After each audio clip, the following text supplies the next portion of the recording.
ರಾಜ್ಯದಲ್ಲಿ ದಿನೇ ದಿನೇ ಕೋವಿಡ್ ಸೋಂಕು ಹೆಚ್ಚಾಗ್ತಾ ಇದೆ. 20 ದಿನಗಳಲ್ಲಿ 20 ಸಾವು ಸಂಭವಿಸಿದೆ. ಕೋವಿಡ್ ಸೋಂಕಿನ ಬಗ್ಗೆ ನಾವು ಮಾತಾಡ್ತಾ ಇದ್ದೀವಿ.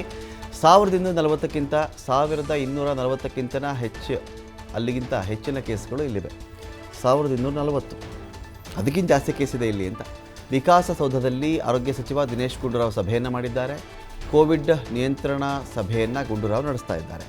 ನಾಳೆ ಕೊರೋನಾಗಾಗಿ ರಾಜ್ಯ ಸರ್ಕಾರದಿಂದ ಹೆಲ್ಪ್ಲೈನ್ ಕೂಡ ಇರುತ್ತೆ. ತಾಂತ್ರಿಕ ಸಲಹಾ ಸಮಿತಿ ಅಧ್ಯಕ್ಷರಾಗಿ ಡಾಕ್ಟರ್ ಶಶಿಭೂಷಣ ನೇಮಕವಾಗಿದ್ದಾರೆ.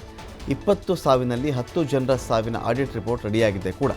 ಸದ್ಯ ರಾಜ್ಯದಲ್ಲಿ 3.28% ಅಷ್ಟು ಪಾಸಿಟಿವಿಟಿ ದರ ಇದೆ.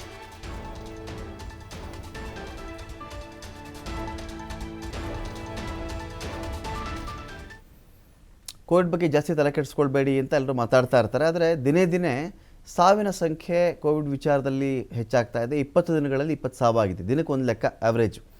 ಇದ್ರ ಬಗ್ಗೆ ವಿಕಾಸಸೌಧದಲ್ಲಿ ಆರೋಗ್ಯ ಸಚಿವ ದಿನೇಶ್ ಗುಂಡೂರಾವ್ ಸಭೆಯನ್ನು ನಡೆಸಿ ಮಾತಾಡ್ತಾ ಇದ್ದಾರೆ. ಕೋವಿಡ್ ನಿಯಂತ್ರಣ ಸಭೆ ಇದು. ಈ ಸಭೆಯಲ್ಲಿ ಸಾಕಷ್ಟು ವಿಚಾರಗಳಿಗೆ ಸಂಬಂಧಪಟ್ಟಂತೆ ಅವರು ಮಾತಾಡಿದ್ದಾರೆ. ರಾಜ್ಯ ಸರ್ಕಾರದಿಂದ ನಾಳೆ ಕೊರೋನಾಗಾಗಿ ಹೆಲ್ಪ್ಲೈನ್ ಶುರುವಾಗುತ್ತೆ. ದಿನೇ ದಿನೇ ಹೆಚ್ಚಾಗುತ್ತಿರುವಂತಹ ಕೊರೋನಾ ಸೋಂಕನ್ನು ಪರಿಗಣಿಸಿಕೊಂಡು ನಾವು ಈ ಥರ ಹೆಲ್ಪ್ಲೈನನ್ನು ಓಪನ್ ಮಾಡಿದ್ದೀವಿ ಅಂತ ಕೂಡ ಅವರು ಹೇಳಿದ್ದಾರೆ. 20 ಜನ ಸತ್ತು ಹೋಗಿದ್ದಾರೆ ಅಂತ ಕೂಡ ದಿನೇಶ್ ಗುಂಡೂರಾವ್ ಮಾಹಿತಿಯನ್ನು ಕೊಟ್ಟಿದ್ದಾರೆ.